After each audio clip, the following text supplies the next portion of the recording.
वरुण जी, महाभारत की हम बात कर रहे हैं, तो ये कौरवों पांडवों की शत्रुता जो है ये कहाँ से शुरू हुई? तो हम इस तरह भी कह सकते हैं कि शत्रुता की शुरुआत पांडवों ने की थी। तो अगर हम पांडवों के दृष्टिकोण से देखेंगे तो यही लगेगा कि एक बचपन में बाल हटती है शरारत थी। क्या हम ये भी कह सकते हैं कि कर्ण के लिए अपना सम्मान इतना बड़ा था कि उसने अपना धर्म छोड़ के अधर्म का साथ दिया? हमेशा हम कर्ण को अधर्मी कहते हैं और लिखा भी है, सीरियलों में भी दिखाया है, पर जो चीज़ें नहीं दिखाई हैं बी आर चोपड़ा जी की महाभारत में, जिसे हम एक बेंचमार्क पढ़ते हैं, क्या अर्जुन ने कभी अधर्म नहीं किया? आपके अनुसार, आपने अभी बोला अर्जुन अधर्मी था, वो कैसे? कि अर्जुन ने भी अधर्म किया है। आपने अभी बताया कि अर्जुन ने अधर्म के साथ युद्ध किया, तो उनके 16 साल के पुत्र अभिमन्यु को भी तो अधर्म से मारा गया था, उसके बारे में आप क्या कहेंगे? कुछ बातें आज क्लियर कर दूं। पहली बात तो अभिमन्यु, इस पूरे युद्ध में श्री कृष्ण जी ने उन्होंने क्या भूमिका निभाई? भगवान श्री कृष्ण को धर्म की स्थापना करनी। और जो हमने देखा युधिष्ठिर के बारे में या सुना कि वो सत्य का प्रतीक थे, पर क्या उनका जुए में सब कुछ दांव पे लगाना क्या असत्य का रूप नहीं था? अब यहाँ पे क्या गलती? ये सुना गया है, जो हमने भी देखा है, कि जो मेन मुख्य कारण जिसको मानते हैं महाभारत के युद्ध के पीछे, वो द्रौपदी, क्योंकि प्रतिशोध कहीं ना कहीं कारण बना। कुछ ऐसे महाभारत के पात्र भी हैं, किरदार भी हैं, जो अनदेखे अनसुने हैं, उनके बारे में हम आपसे जानना चाहते हैं। बहुत अच्छा प्रश्न पूछा। इनफैक्ट मुझे इस पे बात करना बहुत अच्छा लगता है। हमने द्रौपदी के किरदार को हमेशा पीड़ित देखा है, क्या वो निस्सहाय थी? देखिए, ये एक बहुत बड़ा दुर्भाग्य है। पर महाभारत के कुछ ऐसे अनकही बातें, ऐसे अनकहे किस्से जो हमारी कल्पना से परे हैं, उसी विषय पे आज बात करने के लिए हमारे साथ हैं मन के सागर में उतरे हम, एक गहरा मंथन करने, हर कथा में छिपे सत्य को आज फिर से उजागर करने। ये महाभारत केवल युद्ध नहीं, जीवन का दर्शन है। हर पात्र में हम खुद हैं, हर प्रश्न में चिंतन है। आइए मिलकर समझे जाने आत्मा का संवाद, हर श्रोता में जगे एक नया महाभारत आज। हेलो, नमस्कार, स्वागत है आपका हमारे चैनल MVP मंथन में। दोस्तों, महाभारत को हम सब ने देखा, पर महाभारत के कुछ ऐसे अनकही बातें, ऐसे अनकहे किस्से जो शायद ना हमने सुने ना आपने सुने, जो हमारी कल्पना से परे हैं, उसी विषय पे आज बात करने के लिए हमारे साथ हैं वरुण गुप्ता जी। नमस्कार वरुण जी, स्वागत है आपका हमारे चैनल में। वरुण जी ने इस विषय पे गहन अध्ययन किया है, तो वरुण जी के हमने बहुत सारे पॉडकास्ट सुने हैं, जिसमें हमने सुना है कि महाभारत के पात्रों के बारे में वरुण जी ने बहुत अनकही बातें बताई, जो हमने नहीं सुनी ना हमने देखी। तो आज उसी विषय पे हम चर्चा करने जा रहे हैं वरुण जी से। तो वरुण जी, हम आपसे पहले जानना चाहेंगे कि ये जो महाभारत ग्रंथ है, इसका अध्ययन आपने कब से शुरू किया और कैसे आपने इसको समझा जाना? बहुत अच्छा सवाल पूछा आपने विजय लक्ष्मी जी, और फर्स्ट ऑफ ऑल धन्यवाद, आपने मुझे बुलाया क्योंकि ये मेरा फेवरेट टॉपिक है। जैसे आपने कहा, मैंने पहले भी पॉडकास्ट किए हैं इस पे। महाभारत सीरियल हमने सबने देखा है, BR चोपड़ा जी ने बनाया था, पर उसमें कुछ ऐसी बातें थी जो हमेशा मुझे कौतूहल की दृष्टि से चुभती रहीं। तो मैंने अपने पिता से कहा बचपन में कि मैं महाभारत पढ़ना चाहता हूँ, पर जैसा कि हम जानते हैं घरों में महाभारत रखने नहीं देते हैं, तो मैंने किराए पे लाइब्रेरी में जाके गीता प्रेस महाभारत का अध्ययन किया। और जैसे जैसे समय बीतता गया, जब ये फेसबुक आया, तो फेसबुक में कई ऐसे ग्रुप्स थे जिसमें मुझे मॉडरेटर और एडमिन बनाया गया इन ग्रुप्स का। उसमें मैंने कई लोगों से चर्चा की, डिबेट की, डिस्कशन की, तो उससे भी कई चीज़ें आई।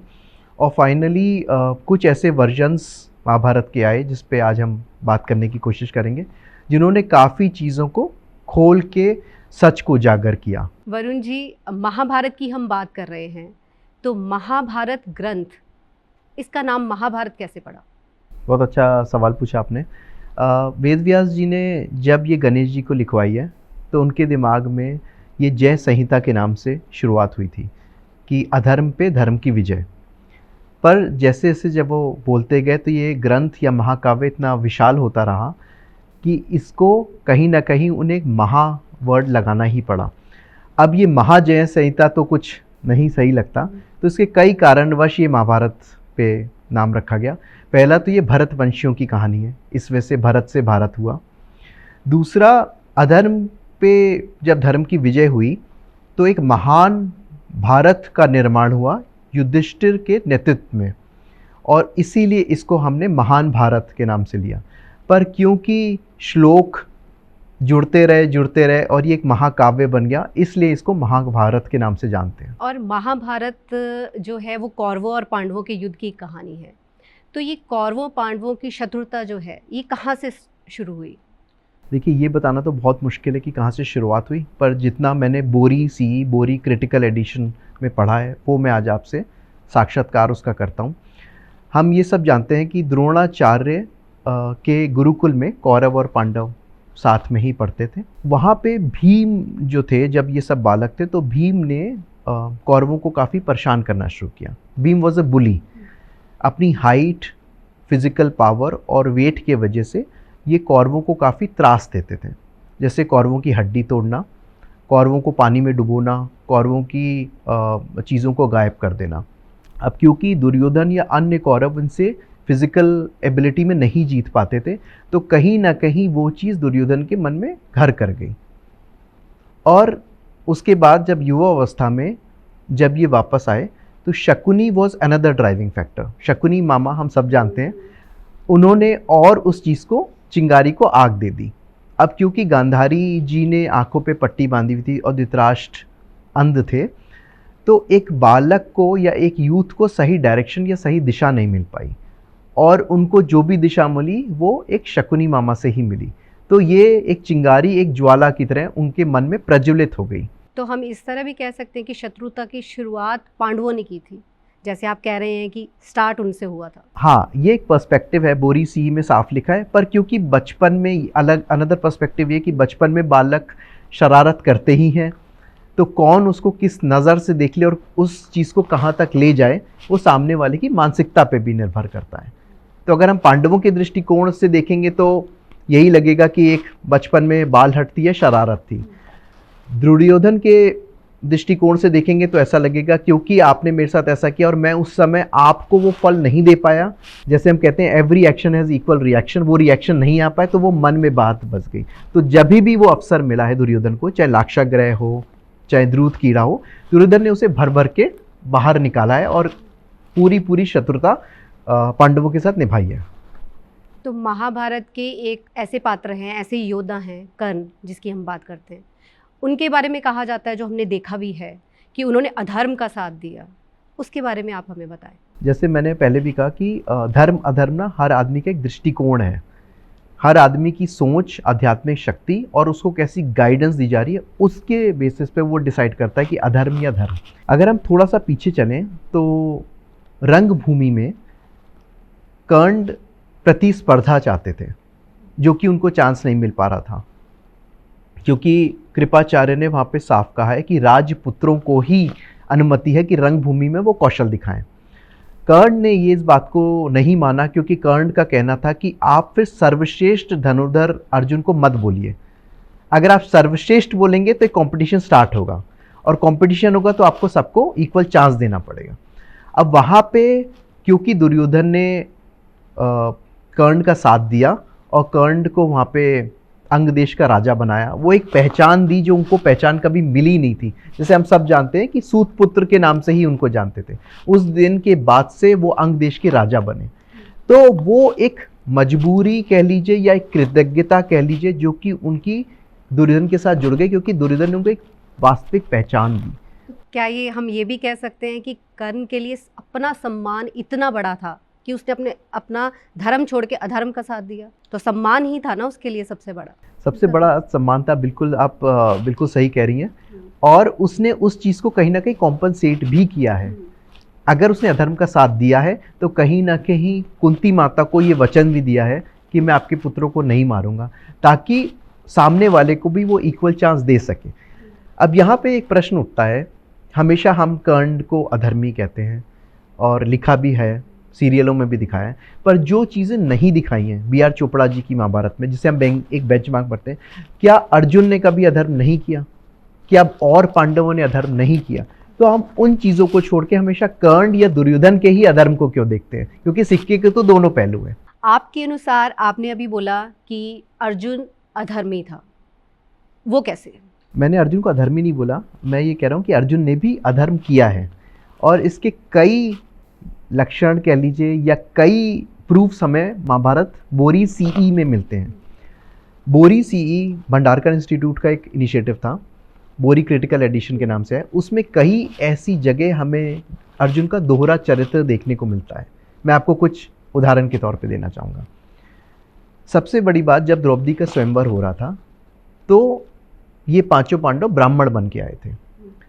तो मुझे एक बात सबसे पूछनी है कि जब एक स्त्री और पुरुष का विवाह होता है तो उसके कास्ट रिलीजन की बात में साझा किया जाता है। क्या द्रौपदी को या द्रुपद को ये जानने का हक नहीं था कि द्रौपदी की विवाह एक ब्राह्मण से नहीं एक क्षत्रिय से हो रहा है? दूसरा, जब इनका स्वयंवर हो गया तो बाकी राजाओं को, क्षत्रियों को लगा कि तो ब्राह्मण ने एक क्षत्रिय कन्या का वरण कर लिया है, तो सारे क्षत्रिय राजाओं ने अर्जुन पर लड़ाई शुरू की। तब कर्ण ने और बाकी क्षत्रिय राजाओं ने इनसे 2 बार पूछा कि क्या आप ब्राह्मण हो, क्या आप ब्राह्मण हो? इन्होंने हाँ बोला है। तो पहला तो अधर्म वही था कि एक स्त्री को पता ही नहीं कि उसके पति की कास्ट क्या है, जो कि आज भी हम मानते हैं। दूसरी बात, जब द्रौपदी का साथ चीरहरण हो रहा था तो अर्जुन बोले ही नहीं। तो क्या अपनी पत्नी की इज्जत रखना एक पति का धर्म नहीं है? जैसे मैंने पहले भी कहा था, धर्म की भी व्याख्या उस इंसान की मानसिक प्रवृत्ति के हिसाब से चेंज हो जाती है। क्योंकि वहाँ पे उन्होंने ये बोला कि मैं बड़े भाई की रिस्पेक्ट करता हूँ, मैं नहीं बोलूँगा। पर यही अर्जुन कुरुक्षेत्र के 17वें दिन युधिष्ठिर को मारने गए थे, जिसको कृष्ण भगवान ने दूर किया था या युधिष्ठिर को बचाया था। चौथी बात, युद्ध के 12वें दिन भागदत्ता को इन्होंने अधर्म से मारा है। युद्ध के 14वें दिन इन्होंने भूरिश्रवा का पीछे से हाथ काट दिया था, जब भूरिश्रवा सात्यकी से लड़ रहे थे। तो मेरा कहने का अर्थ या तात्पर्य ये कि अधर्म तो दोनों तरफ से हुआ है, तो हम एक ही पक्ष को लेके क्यों चलते हैं? आपने अभी बताया कि अर्जुन ने अधर्म के साथ युद्ध किया था, तो उनके 16 साल के पुत्र अभिमन्यु को भी तो अधर्म से मारा गया था, उसके बारे में आप क्या कहेंगे? देखिए, कुछ बातें आज क्लियर कर दूं। पहली बात तो अभिमन्यु 16 साल के नहीं थे। खांडव वन में अभिमन्यु ने अर्जुन का साथ दिया है उसको जलाने में, और धृतराष्ट्र संजय से ये कहते हैं कि खांडव वन को जले 33 वर्ष हो गए जब कुरुक्षेत्र हुआ है। तो जो बालक अपने पिता का साथ दे रहा है, अगर मैं उसकी उम्र, क्योंकि क्षत्रिय थे तो 8 से 10 साल भी मान लेता हूँ, और 33 साल खांडव वन को जले हो गए, तो उनकी उम्र 40 से 45 के बीच में थी। ठीक है, बालक उनको इसलिए कहा गया क्योंकि उस युग में, द्वापर युग में, हर एक की एज बहुत ज़्यादा थी, तो बेंचमार्किंग चेंज हो गई थी। अब हम अभिमन्यु के 13वें दिन की बात करते हैं, जहाँ पे उनको वीरगति प्राप्त हुई है। हम यहाँ पे ये कहते हैं कि 16 साल के बच्चे को घेर के मारा गया। तो मेरा सबसे प्रश्न ये है, 13वें दिन से पहले क्या ग्रुप अटैक्स या सामूहिक युद्ध नहीं थे? ये एक स्ट्रेटेजी थी जो हमें कुरुक्षेत्र वॉर में देखने को मिलती है कि कई योद्धा एक योद्धा से लड़ते थे, उसको एम्बुश कर देते थे और उसको पलायन करने पे विवश कर देते थे। अब क्योंकि हम सब जानते हैं कि अभिमन्यु चक्रव्यूह का आखिरी द्वार नहीं तोड़ सकते थे, तो वो उस द्वार से पलायन नहीं कर पाए। मैं ये नहीं कह रहा कि वो पलायन करते क्योंकि वो उनसे लड़ने में समर्थ थे, पर उन 7 द्वारों में एक कमांडर या एक प्रमुख योद्धा था। अब क्योंकि अभिमन्यु के पास समय कम था, अभिमन्यु 7वें द्वार में जाके फंस गए, और वो 6 योद्धा जो कि हर द्वार पे थे, वो अभिमन्यु के पास पहुंच गए। अभिमन्यु ने भी भीष्म पितामह, जो कि युद्ध के 10वें दिन तक थे, उनके साथ ग्रुप अटैक किया कि भीष्म पितामह हार जाए। तो अगर आप खुद एक सामूहिक या ग्रुप अटैक कर रहे हैं, एक दिव्यास्त्र निरी जनता पे छोड़ रहे हैं, तो लाशें तो वहाँ भी गिरी हैं, यहाँ भी गिरी हैं, डेथ तो वहाँ भी हुई है। सिर्फ ये अभिमन्यु की बात इसलिए उठी क्योंकि एक तो उनकी एज का फैक्टर, और दूसरा क्योंकि वो चक्रव्यूह में फंस गए। पर चक्रव्यूह में जाने से पहले उनको ये पता था कि वो नहीं आ पाएंगे। दूसरी बात एक और, कि चक्रव्यूह कभी अभिमन्यु को मारने के लिए नहीं रचा गया था। द्रोणाचार्य की स्ट्रेटेजी ये थी, कभी हम इस बारे में बात करेंगे, कि हम युधिष्ठिर को बंदी बना लें, और युधिष्ठिर अगर बंदी बन गए तो ये युद्ध रुक जाएगा। क्योंकि जितने वृद्ध योद्धा थे, जैसे भीष्म पितामह, द्रोणाचार्य, कृपाचार्य, वो युद्ध कभी चाहते ही नहीं थे। तो युद्ध के 12वें दिन भागदत्ता को अर्जुन ने धोखे से परास्त किया है। अगर हम कौरवों का दृष्टिकोण देखें तो कौरवों का दृष्टिकोण ये था कि जब आपने अधर्म पहले ही कर लिया और हमने अभिमन्यु को कभी इनवाइट नहीं किया था चक्रव्यूह के अंदर, इनफैक्ट कौरवों को पता ही नहीं था कि चक्रव्यूह अभिमन्यु तोड़ना जानते भी हैं, तो हम ये कैसे कह सकते हैं कि पहले अधर्म नहीं हुआ और अब अधर्म हुआ। जैसे मैंने कहा कि महाभारत में सबके ग्रे एरियाज हैं, उस पर्टिकुलर सिनेरियो में उन्होंने क्या किया और क्या नहीं किया उसको ही हमने पढ़ के ये बातें कही। तो मैं ये नहीं कह रहा कि अर्जुन अधर्मी थे, पर उन्होंने भी कई जगह पे अधर्म का साथ दिया या अधर्म के साथ विजय प्राप्त की है। तो इस पूरे युद्ध में श्री कृष्ण जी ने उन्होंने क्या भूमिका निभाई? देखिए कई चीज़ें हैं इसमें। जब भी कोई युग बदलता है, क्योंकि हमें पता है कि द्वापर के बाद कलयुग आना ही था। जब राजा परीक्षित जो कि अभिमन्यु के पुत्र थे, जब वो राजा थे तो कलयुग आ ही गया था। तो कृष्ण जी को कहीं ना कहीं एज अ गॉड या भगवान पता था कि युग तो चेंज होना है। ऐसा सोचिए कि युग जब बदलता है तो वहाँ की पॉपुलेशन उस दूसरे युग में जा नहीं सकती, अदरवाइज पॉपुलेशन एक्सप्लोजन हो जाएगा। तो जो करोड़ों अरबों सैनिक या योद्धा मरे, उनको कहीं ना कहीं तो मरना ही था, क्योंकि युग चेंज होना था। दूसरा, भगवान श्री कृष्ण को धर्म की स्थापना करनी थी, तो कहीं ना कहीं कृष्ण भगवान ने धर्म का साथ दिया है, अर्जुन का साथ नहीं दिया। क्योंकि धर्म पांडवों के साथ था, इसलिए उन्होंने पांडवों का साथ दिया है और इस पे विजय प्राप्त करके युधिष्ठिर द्वारा उन्होंने धर्म की स्थापना की है।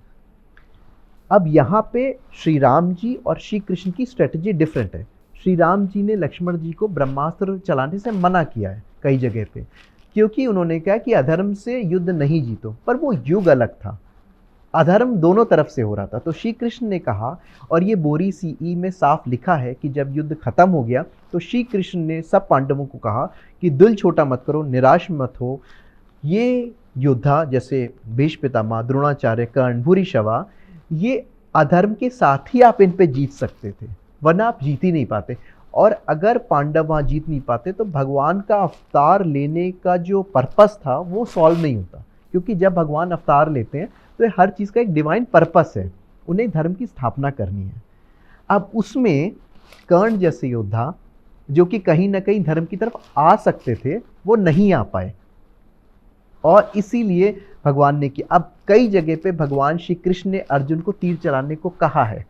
अब क्योंकि अर्जुन बहुत इमोशनल थे, कभी हम इस बारे में बात करेंगे, खासकर अभिमन्यु को लेके, तो उन्होंने कहीं ना कहीं अर्जुन को चिताया है कि भाई अभिमन्यु की भी डेथ इस आदमी ने की थी या इसमें इसका योगदान था।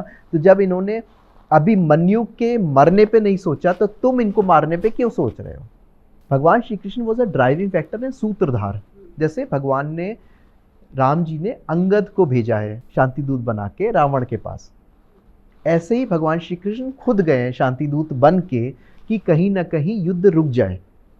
और जब वो युद्ध नहीं रुका, क्योंकि भगवान को पता था युद्ध तो रुकेगा नहीं, क्योंकि द्रौपदी की जो इंसल्ट हो चुकी थी उस पर तो कोई भी इंसान नहीं रुक सकता था, और इसीलिए भगवान वॉज अ सूत्रधार and a driving factor to make this happen.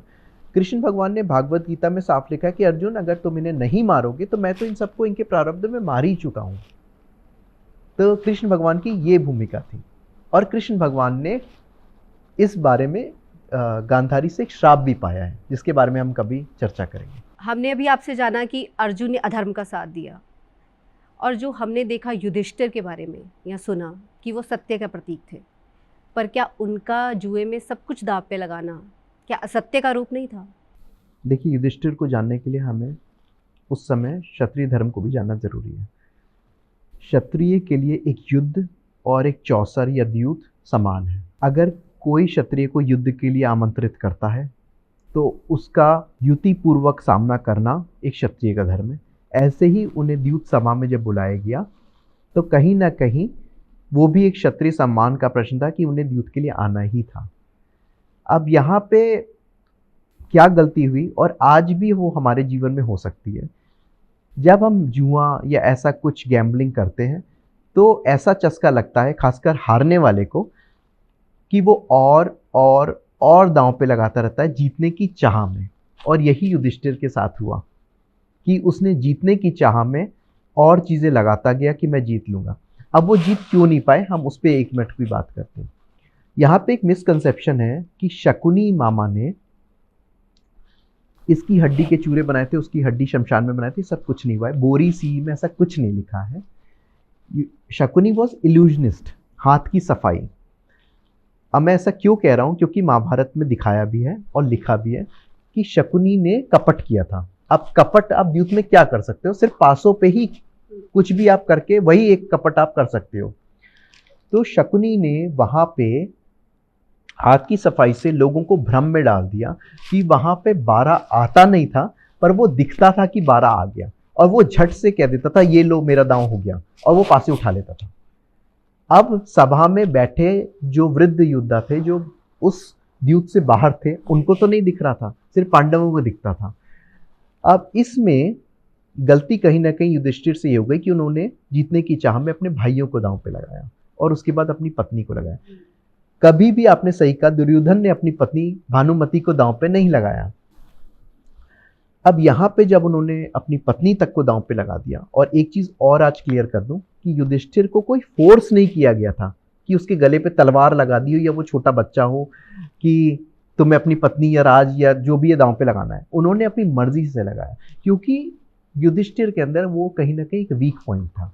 जब ये अज्ञातवास में गए थे और मत्स्य नरेश के यहाँ मंत्री बने, वहां पे भी ये उनके साथ चौसर ही खेलते थे। तो आदमी को अपनी लर्निंग से कुछ सीखना चाहिए, अपने लेसन्स को सीखना चाहिए। तो उसके बाद भी इन्होंने चौसर खेलना नहीं बंद किया। दूसरी बात, जब इन्होंने अपनी पत्नी को दांव पे लगाया तो भीम को सबसे ज्यादा क्रोध आया था, जो हमने बी.आर. चोपड़ा महाभारत में कहीं नहीं देखा।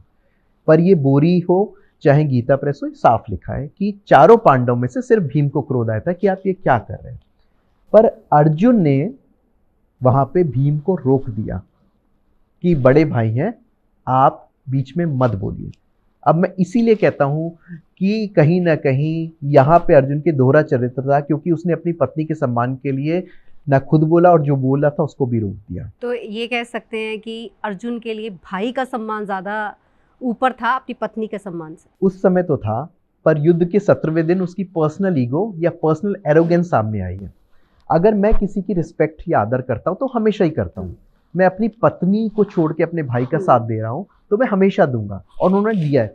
पर युद्ध के 17वें दिन जब युधिष्ठिर कर्ण के बाणों से घायल हो गए थे तो वो अपने शिविर में पलायन कर गए थे। ये बी.आर. चोपड़ा में नहीं दिखाया है, इसको रामनंद सागर ने कृष्णा सीरियल में थोड़ा सा टच किया, पर बोरी में इसका एक विस्तार पूर्वक इसका पूरा जिक्र है। तो कृष्ण भगवान और अर्जुन दूसरे छोर पे युद्ध कर रहे थे, उन्हें युधिष्ठिर दिखाई नहीं दिए, तो उनको ये चिंता हुई कि युधिष्ठिर की डेथ तो नहीं हो गई। तो ये युधिष्ठिर से मिलने उसके शिविर में गए, तब तक इनकी मल्लम पट्टी हो रही थी। तो युधिष्ठिर को ये लगा कि कर्ण को अर्जुन ने मार दिया है, क्योंकि 17वें दिन अर्जुन कर्ण का युद्ध चल रहा था। जब अर्जुन से उन्हें पता चला कि ये नहीं मारा है, तो इन्होंने अर्जुन से कहा तुम अपना गांडीव जो इनका धनुष था रख दो, तुम्हारे बस का नहीं है, तुम नहीं मार पाओगे। तो युद्ध के 17वें दिन जब अर्जुन दूसरे छोर पे युद्ध कर रहे थे तो कर्ण और युधिष्ठिर का युद्ध हुआ है, और युधिष्ठिर वहाँ से पलायन कर गए थे। तो उनको फर्स्ट एड या चिकित्सा उनकी हो रही थी। अर्जुन और श्री कृष्ण को ये लगा कि युधिष्ठिर की डेथ हो गई है, तो उनकी राजी खुशी पूछने या देखने क्या हुआ है उनके शिविर में आए। अब यहाँ पे युधिष्ठिर को ये लगा कि कर्ण को अर्जुन ने मार दिया है, अर्जुन को विजय प्राप्त हुई है। लेकिन वहाँ पे अर्जुन ने ये साझा किया कि भैया अभी तो मैंने उसे मारा नहीं, मैं तो आपके हालचाल लेने आया हूँ। तो यहाँ पे युधिष्ठिर को बहुत क्रोध आया, उन्होंने कहा अपना गांडीव यहाँ पे जो उनका धनुष था अर्जुन से कहा रख दीजिए, आप नहीं कर पाएंगे। तो यहाँ पे अर्जुन और युधिष्ठिर बहुत पास आ गए थे, अर्जुन बहुत युधिष्ठिर के पास आ गए, और कृष्ण भगवान को अर्जुन को कहीं ना कहीं युधिष्ठिर से अलग करना पड़ा। तो मेरा प्रश्न बस यही रहता है हमेशा कि एक तरफ तो अर्जुन अपनी भाई के सम्मान के लिए अपनी पत्नी को भी दांव पे लग देने जा रहे हैं कि लग रही है तो लगने दो क्योंकि मेरा बड़ा भाई, और एक तरफ जब उनकी पर्सनल ईगो पे बात आ गई तो कहीं ना कहीं उन्होंने अपने बड़े भाई के इतने पास आ गए कि उनका वध करने लगे। तो ऐसे दोहरे चरित्र या ऐसा दोहरा जो सिनेरियो या ऐसा जो बोरी में लिखा है, इसी के बुनियाद पे मैं कह सकता हूँ कि कहीं ना कहीं अर्जुन का भी दोहरा चरित्र था और उन्होंने युद्ध में भी कई जगह पे अधर्म किया है। तो अभी हमने महाभारत के कई पात्रों के बारे में बात की, एक और महत्वपूर्ण पात्र है द्रौपदी। अब ये सुना गया है, जो हमने भी देखा है, कि जो मेन मुख्य कारण जिसको मानते हैं महाभारत के युद्ध के पीछे, वो द्रौपदी था, क्योंकि प्रतिशोध कहीं ना कहीं कारण बना। क्या ये सत्य है? देखिए ये कहीं ना कहीं एक माइंडसेट है जिसमें एक लेडी को इन्होंने एज अ स्क्रेप गोट दिखा दिया कि ये महाभारत जो है एक द्रौपदी के वजह से हुआ है। पर हम 2 मिनट को द्रौपदी से पहले के किस्सों पे या कहानियों पे या सिनेरियोस पे लेके चलते हैं जो हुए हैं। क्या लाक्षागृह के समय द्रौपदी थी? नहीं थी। क्या भीम को जहर दिया गया तो द्रौपदी थी? नहीं थी। यहाँ से लड़ाई जो कहीं ना कहीं एक प्यार मोहब्बत से ये चीज़ें हो सकती थी, वो कहीं ना कहीं उसका प्रयास हुआ था जब अर्जुन को और पांडवों को खांडव वन दिया गया था। मैं जानता हूँ कि खांडव वन देना भी एक सूझबूझ का निर्णय था, क्योंकि कहीं ना कहीं उसमें भी एक स्मार्टनेस थी, क्योंकि खांडव वन एक बिल्कुल एक वन था जैसे, और पांडवों को सिर्फ एक वन दिया गया, बाकी सारा विभाजन के समय हस्तिनापुर दुर्योधन के हाथ में आ गया था। पर पांडवों ने अपने शौर्य से और श्री कृष्ण के माध्यम से अपनी राजधानी बसा ली थी। अब यहाँ पे क्या हुआ कि युधिष्ठिर ने चक्रवर्ती राजा बनने के लिए अश्वमेध यज्ञ कर लिया। अब अश्वमेध का घोड़ा जहाँ भी जाएगा या तो वहाँ पे युद्ध होगा या वो कहीं ना कहीं दास्ता स्वीकार करेंगे, और वो एक टर्निंग पॉइंट बन गया इस पूरी महाभारत में, जिसके बारे में कोई नहीं कहता। क्योंकि हस्तिनापुर की पॉलिटिकली या स्ट्रेटेजिकली वो पोजीशन हो गई थी कि वो युद्ध कर नहीं सकते थे, क्योंकि द्रोण, कृपा और भीष्म पितामह कभी युद्ध पांडवों के साथ करते नहीं। और जब हस्तिनापुर से कौरवों को बुलाया गया तो कहीं ना कहीं जो एक ट्रीटी होती थी या एक अश्वमेध का प्रिंसिपल था, वो ये था कि आप सामने वाले का स्वामित्व स्वीकार करते हैं, यानी वो आपसे सुपीरियर है। इसीलिए युधिष्ठिर को चक्रवर्ती सम्राट बनाया जा रहा था। तो दुर्योधन को वो बात बहुत चुभ गई थी। अब यहाँ पे क्या दिखाया है और क्या लिखा है उस पर मैं साझा करना चाहता हूँ। गीता प्रेस में ये लिखा है, और B.R. चोपड़ा, कृष्णा, कोई भी सीरियल है उसमें दिखा है कि दुर्योधन पानी को धरती या धरती को पानी समझ के गिर पड़ते हैं और द्रौपदी वहाँ हंस देती है, जैसे अंधे की औलाद अंधी, जिससे ये ट्रिगर होता है। पर बोरी ने इस चीज़ को हटा दिया है कि द्रौपदी वहाँ पे हंसी भी थी। बोरी के हिसाब से जैसे मैंने कहा कि युद्ध तो होना ही था, क्योंकि इतनी चीज़ें ऑलरेडी हो चुकी थी, और last nail on the coffin जिसको कहते हैं वो ये था कि युधिष्ठिर ने चक्रवर्ती राजा बनने के लिए हस्तिनापुर को भी वहाँ बुला लिया था। अब दुर्योधन के साथ प्रॉब्लम ये थी कि भीष्म पितामह, द्रोणाचार्य और अन्य वृद्ध पुरुष युद्ध में तो उसका कभी साथ देते ही नहीं, तो उसने सोचा कि वो द्यूत कीड़ा से युधिष्ठिर का सब राजपाट ले ले। ये एक वर्जन है, जैसा मैंने कहा गीता प्रेस में ये साफ लिखा है कि और अंधे की औलाद अंधी, जिससे वो ट्रिगर हुआ, पर ऐसा कहीं बोरी में नहीं लिखा है। तो सिर्फ एक लेडी को दोष देना कि उसकी वजह से महाभारत हुई है, ये सर्वथा अनुचित है और मैं इसको नहीं मानता। हमने द्रौपदी के किरदार को हमेशा पीड़ित देखा है, क्या वो निस्सहाय थी? देखिए ये एक बहुत बड़ा दुर्भाग्य है कि एक मेल शोविनिस्ट सोसाइटी है ये, और उस ज़माने में तो बहुत ज़्यादा था। तो सीरियलों में कह लीजिए या जो हमें जितना पता है, द्रौपदी को एक बहुत ही वीक कैरेक्टर दिखाया गया, जबकि द्रौपदी एक यज्ञ सैनी थी, अग्नि से उत्पन्न हुई थी। उनका एक व्यक्तित्व बहुत ही स्ट्रॉन्ग कैरेक्टर है। कई कल्पनाओं से या कई वर्जन्स की वजह से द्रौपदी का कैरेक्टर बहुत ही डिस्टॉर्ट हो गया या ग्रे हो गया है। जैसे गीता प्रेस महाभारत हो या हमने B.R. चोपड़ा जी की महाभारत भी देखी है, उसमें ये लिखा है कि द्रौपदी ने कर्ण को प्रतियोगिता में भाग लेने से पहले मना कर दिया था कि मैं एक सूत का वर्ण नहीं करूँगी, जो कि बोरी में इसका खंडन हुआ है। दूसरा, चीर हरण के समय अनफॉर्चुनेटली द्रौपदी रजस्वला थी, जब दुशासन इनको बलपूर्वक पकड़ के लाए हैं। अब वो चीर हरण में क्या हुआ क्या नहीं हुआ, ये कि बहुत ही ज़्यादा मिसकंसेप्शंस हैं, क्योंकि सीरियलों में तो कुछ और दिखाया है पर लिखा कुछ और है। तो ये जो अभी आपने बताया, जो हमने देखा है और जो आपने पढ़ा है या जो कल्पना से हमारी परे हैं, इसके बारे में हम द्रौपदी के बारे में विस्तार से आपने से किसी और पॉडकास्ट में जानना चाहेंगे। बिल्कुल, मैं भी चाहता हूँ कि ये चीज़ें सामने आए, और व्यूअर से मेरी ये रिक्वेस्ट है कि वो ऑथेंटिक टेक्स्ट जो हमारे हैं, जैसे बोरी, सी बोरी, क्रिटिकल एडिशन, इनको पढ़ें। टीवी सीरियल से हमें एक आइडिया लग सकता है, पर बोरी सीई से हमें एटलीस्ट एक वास्तविकता का परिचय होगा। वरुण जी, हमने अभी बहुत सारे महाभारत के पात्रों के बारे में बात की, जिनको हमने पहले भी देखा है और सुना है, कुछ ऐसे महाभारत के पात्र भी हैं, किरदार भी हैं जो अनदेखे अनसुने हैं, उनके बारे में हम आपसे जानना चाहते हैं। बहुत अच्छा प्रश्न पूछा। इनफैक्ट मुझे इस पे बात करना बहुत अच्छा लगता है। हम एक एक लेके चलेंगे। युद्ध के 12वें दिन यहाँ पे युधिष्ठिर के सामने भागदत्ता जी को भेजा गया था। भागदत्ता भीष्म पितामह के बाद सबसे वृद्ध योद्धा कौरव सेना में थे और उनकी सबसे बड़ी शक्ति उनके गजराज थे, जिसका नाम था सुप्रतीक। और वो गजराज ऐरावत हाथी के वंशज थे। यहाँ पे युधिष्ठिर की सहायता करने भीम, सात्यकी, दृष्टिदुम्ब और अभिमन्यु अन्य लोग आए थे। पर वो गजराज के अंदर इतना वेग था, इतनी शक्ति थी, उन्होंने अपने दांतों से भीम को भी 2 बार उछाल दिया था और भीम हाथी के पीछे छुप के बैठ गए थे। तो कई बार ऐसा भी लगा है कि भीम की वहां पे डेथ हो गई है। अब सुप्रतीक ने इतना उत्पात, इतने लोगों को वहां पे मारा है कि कृष्ण भगवान ने अर्जुन से कहा कि युधिष्ठिर को तुम्हारी जरूरत है, तुम आओ। और वो हाथियों की एक रेजिमेंट थी या बटालियन थी जिसका नेतृत्व भागदत्ता जी कर रहे थे। भागदत्ता जी के पास एक वेपन था जो कि दिव्यास्त्र था और उस वेपन का नाम था वैष्णवास्त्र। जब कृष्ण भगवान ने अर्जुन से भागदत्ता के बारे में बताया तो भागदत्ता और अर्जुन का भीषण युद्ध हुआ है। अर्जुन से लड़ते लड़ते भागदत्ता ने वैष्णवास्त्र का प्रयोग किया है। अब वैष्णवास्त्र की काट अर्जुन के पास नहीं थी, तो श्री कृष्ण उस वैष्णवास्त्र के सामने आते हैं, क्योंकि कृष्ण भगवान का ही अस्त्र है वैष्णवास्त्र, और वहां पे उसकी रक्षा करते हैं।